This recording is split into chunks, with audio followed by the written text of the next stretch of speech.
उसको भी गोल्डन कर लो। अगर पेशेंट को स्वेटिंग आ रही है, पसीना निकल रहा है, तो वो एसिडिटी वैसिडिटी कोई नहीं है, तुरंत लेके जाओ। पेशेंट को भले हैंड में पेन नहीं आ रहा, कुछ नहीं हो रहा, अगर वो ज्यादा स्वेट कर रहा है और आपको लग रहा है, बोल रहा है बड़ा डिस्कम्फर्ट हो रहा है और उसको स्वेटिंग हो रही, तो ये मत करो कि एक काम करो एसी को बढ़ा लो या बाहर चले जाओ, थोड़ा टहल लोगे तो अच्छा लगेगा। कुछ नहीं, डॉक्टर पे लेके भगो, सीधे जाओ डॉक्टर के पास, बिना कुछ नहीं सोचना, ठीक है। और सोचो इसमें एपिगैस्ट्रिक बर्न भी दिखता है, यानी एसिडिटी जैसे सिम्टम्स भी नजर आते हैं। सीरियस सिम्टम्स क्या दिखेंगे? सीरियस सिम्टम्स का मतलब होता है जब थोड़ा सा लेवल बढ़ जाएगा, यानी बिल्कुल ये क्लियर कट सिम्टम्स दिखेंगे। अभी तक तो जो मैंने ऊपर सिम्टम बताया ना, छोटे छोटे अमाउंट में दिख सकते हैं, क्योंकि वो स्टार्टिंग स्टेज पर है। अगर किसी को एकदम सडन अभी स्टार्टिंग एज में आए तो वो सिम्टम दिखेंगे, तो उसमें लेफ्ट हैंड का मोस्ट कॉमन, स्वेटिंग, ये सब याद रखना। अगर थोड़ा सा सपोज करो ज्यादा बढ़ जाए, है ना, अगर ज्यादा तो फिर सीरियस में एंजाइना पेक्टोरिस, चेस्ट पेन होगा, ये तो एकदम समझ रहे हो, ये पॉइंट ऐसे हैं कि इनको रट्टा मार लेना जीवन में। ये पॉइंट में से अगर एक दो भी दिख रहे हैं तो तुरंत लेके जाना है। पहले ये सीरियस सिम्टम है जो सबसे ज्यादा नजर आते हैं। पहला, चेस्ट पेन, यानी ड्यू टू क्लैमी स्किन, यानी स्वेटिंग होना, एकदम इसकी स्किन ऐसे चिप चिप चपक, मतलब बोलते ना पुणे चिपकना, मतलब स्वेटिंग आ रही। नोजिया विद वॉमिटिंग, घबराहट होना, वॉमिटिंग सी आना। टैकिप्निया मतलब हार्ट रेट का बढ़ जाना। और शोल्डर और आर्म पेन, स्पेशली लेफ्ट में और बोथ। ये ऐसे सिम्टम है जो स्पेशली इनको स्टार मार्क करके लिख के आना होता है और आपको याद होने चाहिए किसी की भी लाइफ को बचाने के लिए। डायग्नोस कैसे करोगे? वही सर जो हर किसी भी, देखो किसी में ईसीजी कर लो, है ना, ईसीजी कर लोगे, इसी में पता चल जाएगा कि हार्ट के अंदर कोई प्रॉब्लम हो रही है कि नहीं हो रही। बाकी जब ईसीजी पढ़ोगे तो उसमें और डीप में समझ आएगा। देखो एक अंतर आज आपको बहुत अच्छा बताता हूँ। कभी भी डॉक्टर के पास जाओ तो उसको ना कभी भी ये मत बोलो ईसीजी करो, उसको बोलो हमें डायनेमिक ईसीजी करो। एक अच्छे डॉक्टर के पास जाओगे ना, वो आपकी डायनेमिक ईसीजी ही करेगा। प्रॉब्लम क्या, हम छोटे मोटे मतलब सौर मला से कोई डॉक्टर पे पहुंच जाते हैं ना, जिसके बाद डायनेमिक ईसीजी की जुगाड़ नहीं होती, वो आपको ईसीजी करा के ही भगा देता है, बोलता है जाओ, और बोलता है ईसीजी तो नॉर्मल है, कुछ नहीं है, जाओ घर, और वो मर जाता है। प्रॉब्लम नहीं, मरे नहीं तो और प्रॉब्लम बढ़ेगी। क्यों सर ऐसा, क्यों सर ऐसा क्यों बोल रहे हो? देखो आपको, अभी आपने खुद बोला ना, अभी ये बोल रहे कि जैसे आप एक दो बार सीढ़ियां उतर के आए या चढ़ के आए, किसी को चेस्ट पेन होने लगा, डिस्कंफर्ट होने, उसने बोला अरे बड़ी घबराहट सी हो रही है, चलो कल एक काम करेंगे, कल डॉक्टर पे दिखाने चलेंगे। उनने बोला ठीक है, आप बढ़िया गाड़ी में बैठ के गए, वहां पर 5-10 मिनट आराम करा, डॉक्टर के पास पहुंचे, डॉक्टर ने ईसीजी लगाई। आप 100% रेस्ट की कंडीशन में थे, आपके हार्ट को एक्स्ट्रा अमाउंट ऑफ वर्क करना ही नहीं पड़ रहा, तो ईसीजी तो नॉर्मल आएगी। बढ़िया लेट के ले रहे हो, ईसीजी तो नॉर्मल। ईसीजी तो उनकी गड़बड़ आएगी ना जिनको सीवीआरटी का लेवल बहुत ज्यादा बढ़ चुका है, जिनको रेस्ट में भी प्रॉब्लम आ रही है। जो रेस्ट में भी बैठे हैं फिर भी उन्हें चेस्ट पेन हो रहा है, उनकी ईसीजी गड़बड़ आएगी। उनकी थोड़ी ना आएगी जो 1 किलोमीटर वॉक करने के बाद जिनको फिर हो रहा है, फिर वो डॉक्टर के पास, उनकी तो आएगी नहीं। फिर वो घर आके बोलते हैं अरे कोई दिक्कत नहीं है, सब बढ़िया, ईसीजी नॉर्मल आई, चलो कोई बात नहीं है। नहीं, आपको करानी है डायनेमिक ईसीजी। डायनेमिक ईसीजी क्या होता है? जब बड़े डॉक्टर्स के पास जाओगे, उनके पास होता है ट्रेडमिल होता है, उसमें आपको दौड़ा कर, उसमें आपके दौड़ाएंगे, उसको बोलेंगे कि आप इस पर रन करो, फिर आपके ईसीजी की लिड है ना, तब आपकी ईसीजी लेंगे। तो आपको मतलब सिंपल डायनेमिक और ईसीजी, नॉर्मल ईसीजी में अंतर ही होता है कि आपको दौड़ा कर, यानी आपसे एक्टिविटी कराते हुए आपकी ईसीजी करेंगे, यानी आपके हार्ट पर लोड डालकर, आपके हार्ट पर डालती है लोड और फिर ईसीजी कराएंगे। ये होती है रियल टेस्टिंग। तब आपको पता चलेगा, अगर तब ईसीजी नॉर्मल आ रही है यानी हाँ, अब कोई बात नहीं है। मगर आपको, अगर आप तब आपको, तो ये अब क्या होता है, हर किसी के पास तो ट्रेडमिल होते नहीं है, और वो क्या करता है लिटा के। तो ये ध्यान रखना है, कभी भी लाइफ में कुछ हो आपको डायनेमिक ईसीजी चुननी है। भले आपकी नॉर्मल ईसीजी पहले कराओ, नॉर्मल आ रही सर डायनेमिक कराना है, जहां नहीं है, जहां पर अवेलेबल है वहां जाओ,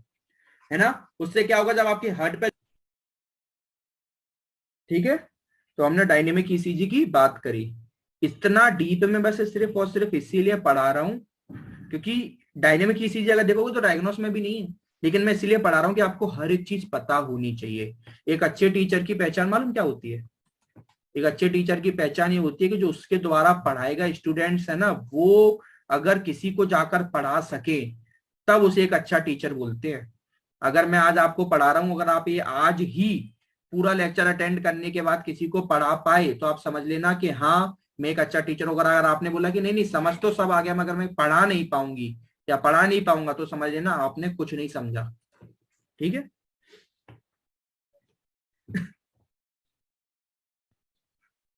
अब हमें पढ़ना है, हमने डायनेमिक ईसीजी पढ़ लिया, और अब एक्सरसाइज टेस्ट, टेस्ट का मतलब होता है ये सब आप थर्ड ईयर पीडीपी में पढ़ के आए होगे और पीटी स्पोर्ट में भी पढ़ोगे फाइनल ईयर में। क्या होता है एक्सरसाइज टेस्ट, टेस्ट मतलब जैसे 6 मिनट टेस्ट होता है ना, बहुत सारे नाम होते हैं, 6 मिनट टेस्ट, ब्रूस प्रोटोकॉल, ये सब होते हैं। इनमें क्या पेशेंट का है ना, time up and go, 2 minute के सब करा के देखते हैं, फिर पेशेंट को चेक करते हैं। एक्सरेस कराते हैं, एक्सरे में क्या देखेगा, पेरिकार्डियल एफ्यूजन, मतलब क्या है, जो हार्ट है ना, हार्ट पे जब लो, क्योंकि अब ये पेरिकार्डियल एफ्यूजन जब दिखता है जब एक लंबे समय से हार्ट पे, लंबे समय से उसको एक प्रॉब्लम हो, एक समय हो गया लंबा, क्यों, क्योंकि जब हार्ट को एक सर्टेन अमाउंट ऑफ ब्लड नहीं मिलता ना, तो हार्ट क्या है, अपने आप को फैलाने की कोशिश करता है, थोड़ा सा बड़ा करने की कोशिश करता है ना, उसका थोड़ा सा उसके अंदर इन्फ्लामेटरी प्रोसेस होना स्टार्ट हो जाती है, वो अपने आप को बड़ा करने की कोशिश करता है। तो इस वजह से एक्सरे में उसकी एक्स्ट्रा इमेज नजर आती है, जब आप देखते हो ना तो एक अलग से दिखता है कि मतलब उसकी कोई पे बोलते ना, अब एक्सरे में हार्ट तो दिखेगा नहीं, हार्ट तो सॉफ्ट ऑर्गन है, फिर दो लंग है ना, लंग्स के बीच में जो स्पेस होती है ना, वो ज्यादा डार्क दिखती है हार्ट वाली, है ना, थोड़ी सी ऐसा लगता है कि अरे वो अपने शेप में थोड़ा सा अपने आप को फैलाने की कोशिश कर रहा है। तो ये एक्सरे में फिर इको भी कराता है, इको मतलब होता है पूरे हार्ट के अंदर का एक एक पार्ट को चेक करना। ब्लड टेस्ट भी कराते हैं, ईएसआर सीआरपी चेक करने के लिए, है ना, रेडियो न्यूक्लाइड टेस्ट भी होते हैं, एमआरआई सीटी स्कैन कराते हो, invasive procedure like cardiac catheterisation, coronary angiography कराते हो। कोरोनरी एंजियोग्राफी, हमारा जो अगला लेक्चर होगा ना वो इसी पर होगा, एंजियोग्राफी पर नहीं होगा, एंजियोप्लास्टी पर होगा, क्योंकि angioplasty is a treatment of this particular disease. क्यों, कोरोनरी का मतलब कोरोनरी आर्टरी के अंदर ट्रीटमेंट हो रहा है, एंजियो का मतलब होता है आर्टरी, प्लास्टी का मतलब, ग्राफी का मतलब होता है हम क्या करते हैं, कैमरा डाल देते हैं इस तरीके से, हम फिमोरल आर्टरी से, आपके फिमोरल आर्टरी या हाथों में रेडियल आर्टरी से क्या करते हैं, कैमरा डालते हैं, और वो कैमरे को यहां तक डाल के, यहां से डाल के और यहाँ पर कोरोनरी आर्टरी में पहुंचा के, और उसे चेक करते हैं, उस कैमरे से देखते हैं अच्छा प्लेग बना हुआ है, ठीक है। और उसी प्लेग को जब हम हटा देते हैं तो उसे बोलते हैं प्लास्टी। जब हम ये सिर्फ चेक करते हैं कि वो भैया वो प्लेग वहां पर बना हुआ है तो उसे बोलते हैं ग्राफी, और अगर हम उसको हटा दें, रिमूवल कर दें, तो उसे बोलते हैं एंजियोप्लास्टी। कैसे हटाते हैं, क्या करते हैं, वो हम पढ़ेंगे नेक्स्ट चैप्टर में। ये अभी हम पढ़ रहे हैं क्योंकि हमें दोनों सब्जेक्ट एक साथ पढ़ने हैं, डिसीजेस भी और सर्जरीज भी, तो इसकी जो सर्जरी है वो हम नेक्स्ट चैप्टर में समझेंगे।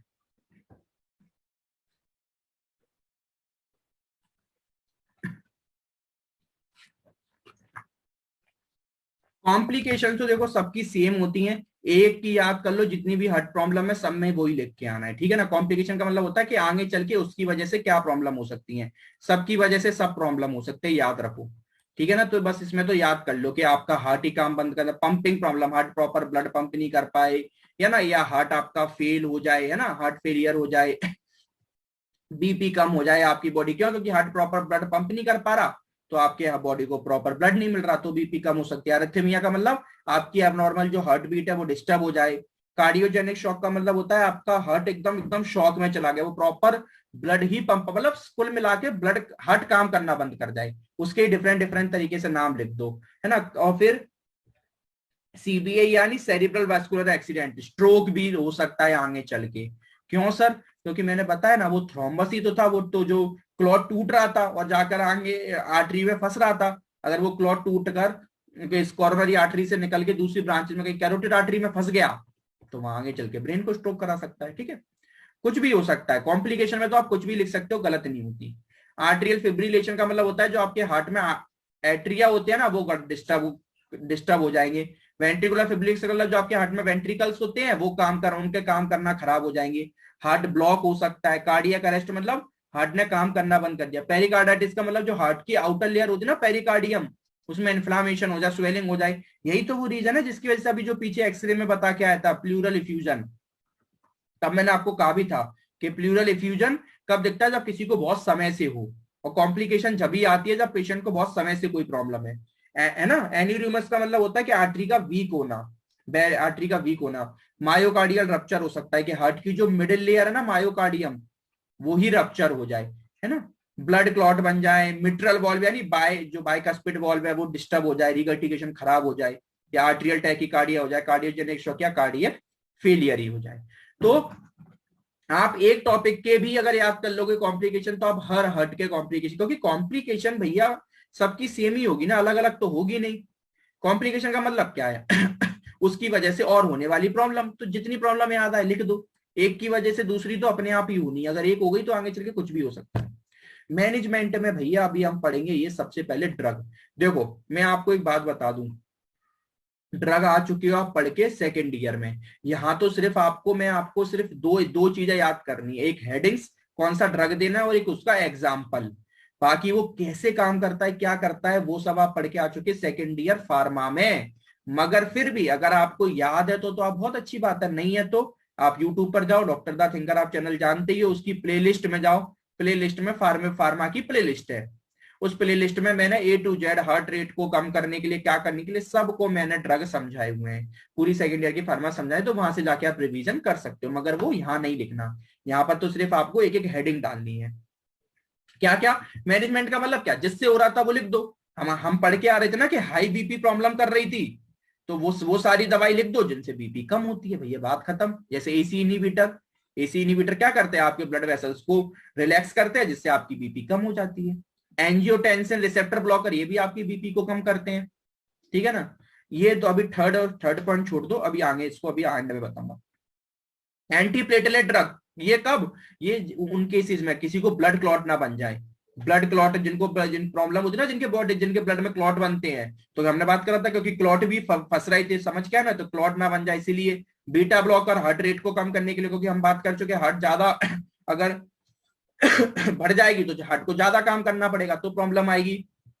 कैल्शियम चैनल ब्लॉकर, हार्ट के ऊपर लोड, अब ये सब जो मैकेनिज्म अगर समझने की इच्छा होना, अगर याद है तो ठीक है, नहीं है तो वहां जाके समझना फार्मा में, ठीक है, लिख के नहीं आना, लेकिन टाइम मिले तो वहां से समझो कि कैसे कैल्शियम चैनल ब्लॉकर आपके हार्ट के ऊपर लोड कम करते हैं, कैसे एसी इनहिबिटर आपकी बीपी कम करता है, कैसे एंजियोटेंशन बीपी कम करता है, मैंने सब समझा है, कैसे बीटा ब्लॉकर आपकी हार्ट रेट को कम करते हैं,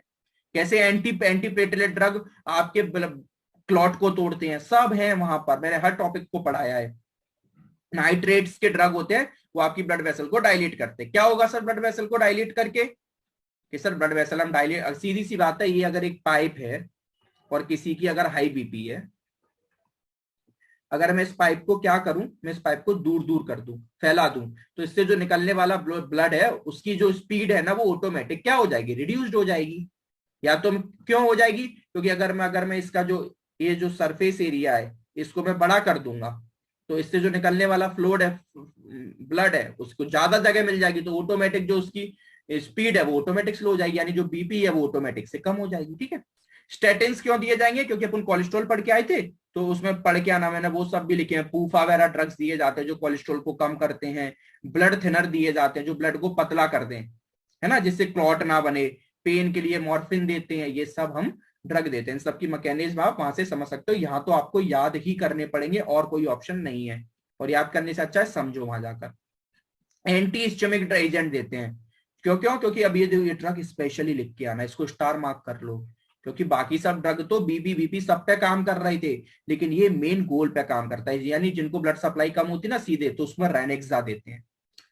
एक यहाँ पर है कि मैं आज आपको कितनी स्पेशल पॉइंट बताने वाला हूं, ये टैबलेट हर घर में होनी चाहिए, हर डॉक्टर पे होती है, सबके चीज पे बचपन से सुनते आ रहे हो कि एक किसी को हार्ट की प्रॉब्लम होती है क्या करता है, जेब से एक टैबलेट निकालेगा और अपने टंग के नीचे यानी सबलिंगुअली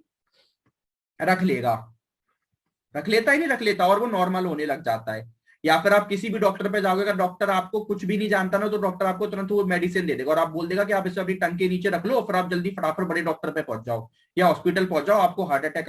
आ सकता है, चाहे भले सिम्टम्स लग रहा है, चाहे आए ना आए, ये मेडिसिन, उस मेडिसिन का नाम होता है निट्रोग्लिसरीन टैबलेट। मैं आज एक बात बता रहा हूं, इस टैबलेट को ले आना अपने घर पे, हर कोई लोग अपने पास रखो, घर पे कभी भी किसी को कोई सिम्टम्स आ रहा है कुछ भी आ रहा है, एक टैबलेट निकाल के उसके टंग के नीचे रख दो और तुरंत डॉक्टर पे ले जाओ।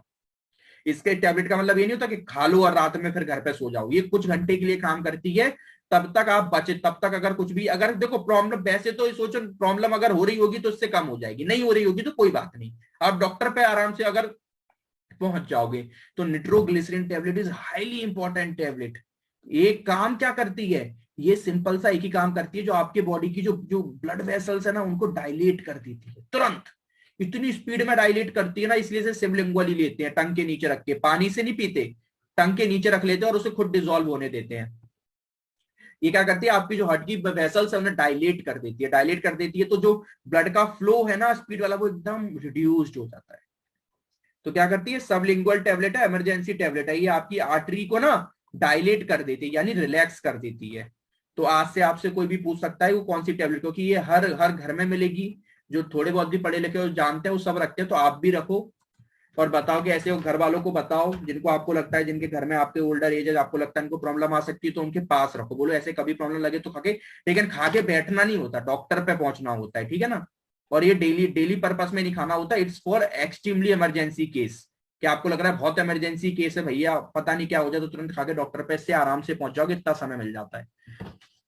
सर्जिकली में मैं आपको बता चुका हूं, थ्रोम्बोलाइसिस करता है। थ्रोम्बोलाइसिस क्या है, जो थ्रोम्बस बन रहे थे ना, तो वायर डाल के उसको तोड़ देंगे भैया, क्या करेंगे, इसमें जो थ्रोम्बस बन रहे थे इसमें से वायर डाल के, इसमें ये थ्रोम्बस में वायर डाल के इसको तोड़ देते हैं, इसको बोलते हैं थ्रोम्बोलाइसिस। एंजियोप्लास्टी मैंने बोला ना, ये मैं आगे चल के आपको पढ़ाने वाला हूँ, एंजियोप्लास्टी ये अगला चल यही होगा क्या, कि वायर डाल के पहले कैमरे से तो हम चेक करते हैं, उसको बोलते हैं ग्राफी, उसको हम डायग्नोस में लिखा, फिर हम एक वायर और डालते हैं वो क्या करता है, उसमें ऊपर लगा होता है बैलून, और जैसे ही हम थ्रोम्बस के, सपोज ये आर्टरी है, ये यहाँ पर क्लॉट बना हुआ है, एक से डाला कैमरा, हमने चेक करा, हमने किया अरे हाँ यहाँ तो क्लॉट क्लॉट बना हुआ है, उसको बोलेंगे एंजियोग्राफी। अब हम डॉक्टर पूछेगा क्यों, आपको ठीक कराना है, यहाँ पर प्रॉब्लम है, आप बोलोगे हाँ, तो वो एक दूसरा वायर और डालेगा, उसके टिप पे लगा होता है कि वैल्यून, वो जैसे ही जाएगा और उस वैल्यून को फुला देगा, जैसे ही फूलेगा तो वो क्या करेगा, वो इस क्लॉट को तोड़ देगा और इस क्लॉट को निकाल लेगा। फिर प्लस यहाँ पर एक स्टेंट डाल देगा, स्टेंट का मतलब होता है कि स्प्रिंग डाल देगा, एक स्प्रिंग डाल देता है, मैं आगे चल के आपको बताऊंगा, ऐसी यहाँ पर एक स्प्रिंग फंसा देगा, वो स्प्रिंग क्या करती है, जो ब्लड वेसल जो पास पास आ रही थी ना इनको दूर दूर कर देती है, जिससे जो ब्लड है वो इजीली ट्रेवल करता है, समझ रहे हो ना। यही बोलते हैं ना कि आपने सुना भी होगा, अरे इनके तो स्टंट फंसा हुआ है, इनके तो स्प्रिंग लगी हुई है, तो वो यही होता है, ठीक है। अब आपको क्लियर होना चाहिए, बाकी इसको हम डीप में तो कल पढ़ने वाले हैं। कोरोनरी आर्टरी बाईपास ग्राफ्ट का ये भी हम पढ़ेंगे अगला उसके अगले चैप्टर डीप में। ये क्या होता है, इसमें कुछ नहीं होता, ये एक्सट्रीम बिल्कुल एडवांस लेवल होता है, जब हमें पता है कि ये हमारी आर्टरी है,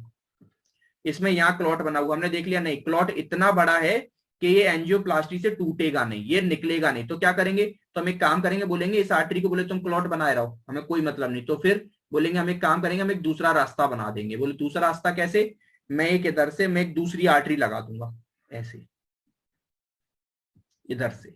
यानी सुनते हो ना रोड में सुनते हो, अरे एक काम करो वहां पर बाईपास है, बाईपास से निकल लो, बाईपास का मतलब क्या होता है, दूसरी उस रास्ते से ना निकल के दूसरे रास्ते से, तो ये बाईपास से निकल गए, तो इसका क्या हो गया, इसका कोई काम नहीं हो गया, इसका काम, इसके इतने पार्ट के फंक्शन को बंद कर दिया। अब जो ब्लड आएगा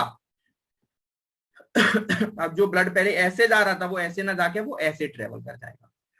ठीक है, और ये पार्ट हो गया बंद, कोई बात नहीं, यहाँ क्लॉट बना है बना रहे दो, ये एक्सट्रीम लेवल में करा जाता है, इसको भी हम, ये टॉपिक भी हमारे सर्जरी में हम इसको भी पढ़ेंगे, ठीक है। तो